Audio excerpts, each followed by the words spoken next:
지금 이 영상은 지난 4월 30일 하우스앤카에서 주택임대를 중개했는데 임차인께서 계약 파기를 원하셔서 주택임대 계약 파기 절차를 밟으면서 증거로 촬영한 영상입니다. 치앙마이에서 집을 임대하실 때 잘 몰라서 피해를 입으시는 경우들이 자주 발생하곤 합니다.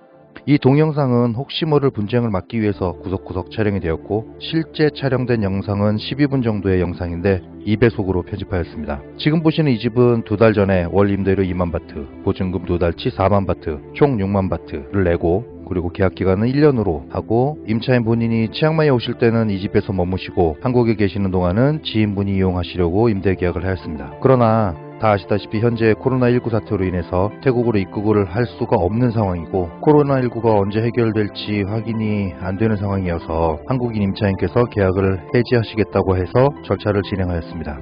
임대 계약서에 임대료 지불일이 매월 30일로 되어 있는데 5월 1일이 되면 또 임대료를 내야 하니까 4월 27일경에 임차인께서 저희에게 계약을 포기하겠다고 연락을 주셨습니다. 저희도 바로 태국 집주인에게 연락해서 계약을 파기함을 통보하였습니다. 이 경우 보통 보증금 2개월치는 반환이 안됩니다. 계약서상에 계약기간을 못 채우는 경우 계약 위반 사항이 되고 임대인은 보증금을 임차인에게 돌려주지 않게 되어 있습니다. 이 부분은 별도의 영상으로 자세하게 설명을 드리도록 하겠습니다.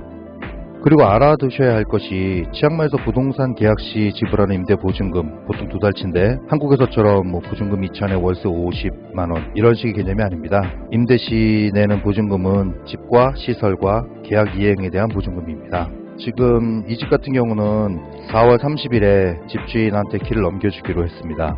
나중에 혹시 발생할지 모르는 그런 분쟁을 대비해서 미리 동영상과 사진으로 증거로 남기기 위해서 키를 넘기기 전에 직원을 보내서 미리 촬영하였습니다. 최초 입주 시에도 이것과 똑같은 동영상과 사진을 찍어서 증거로 보관한 상태입니다.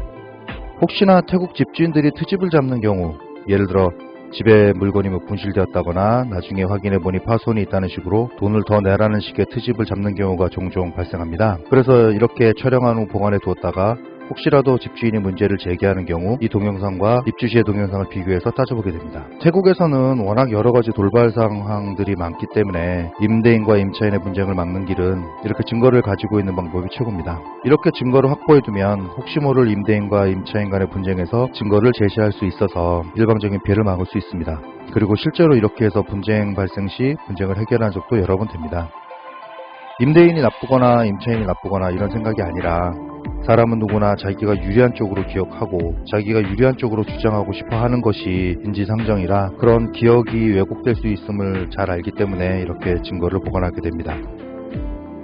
이 집의 경우 임차인이 계약을 포기하고 계약기간 1년을 채우지 못했기 때문에 보증금은 반환이 안되고 4월 27일 저희가 키를 받았을 때까지의 전기, 수도, 인터넷 요금들에 대한 정산을 임대인에게 해주게 됩니다. 집주인은 임차인이 4월 1일부터 4월 30일까지의 임대료를 이미 지불한 상태이고 코로나19로 태국에 들어올 수 없는 상황임을 고지하였음에도 임차인이 갑자기 연락을 해와서 5월달 임대료를 더 달라고 주장하고 계약과는 상관없이 여러가지 말도 안 되는 트집을 잡았습니다.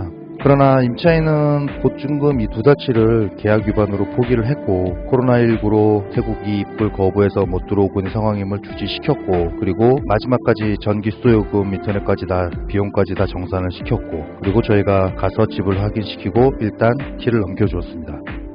태국 집주인은 언성까지 높여가며 생트집을 잡으려 하는 상황입니다.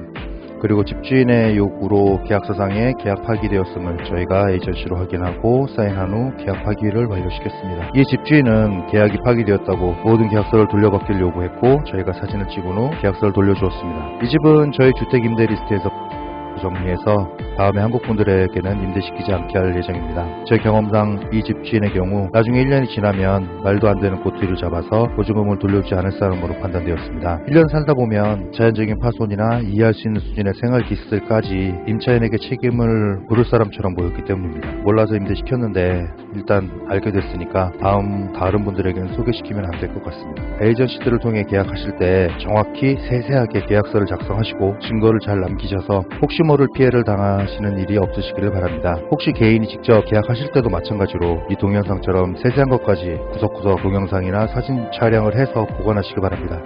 태국 생활하실 때 특히나 계약서 내용 잘 파악하시고 영수증, 증거사진 등등 이래도 되나 싶을 정도로 챙겨두시면 혹시 모를 피해를 막을 수 있습니다. 늘 기회가 있을 때마다 말씀드리지만 한국인, 태국인 뭐 이런 걸 떠나서 어느 나라에서건 어느 나라 사람이건 나쁜 놈들은 늘 존재합니다. 대부분 좋은 분들이지만 정말 나쁜 놈들도 있습니다. 한국 사람은 좋은 사람이고 태국 사람이어서 나쁜 사람이 아니고 한국 사람 중에서도 나쁜 놈들이 있고 태국 사람 중에서도 나쁜 놈들이 있다는 걸 잊으시면 안 됩니다. 마지막으로 당부드리자면 혹시라도 에이전시 없이 또는 에이전시가 있으셔도 너무 믿지 마시고 주택임대 계약 시 이삿짐이 들어가기 전에 이 동영상에서 촬영한 것처럼 꼼꼼하게 촬영을 해두십시오. 그러면 혹시 모를 분쟁이나 피해를 막으실 수 있습니다. 그리고 계약하실 때 에이전시가 태국인이건 한국인이건 간에 에이전시에게 계약서에 사인하게 하셔야 합니다. 모든 계약서란에 계약 시 증인이 2명 이렇게 사인하게 되어 있습니다. 그렇게 사인을 받아두시면 분쟁 발생 시 피해를 막으실 수 있습니다.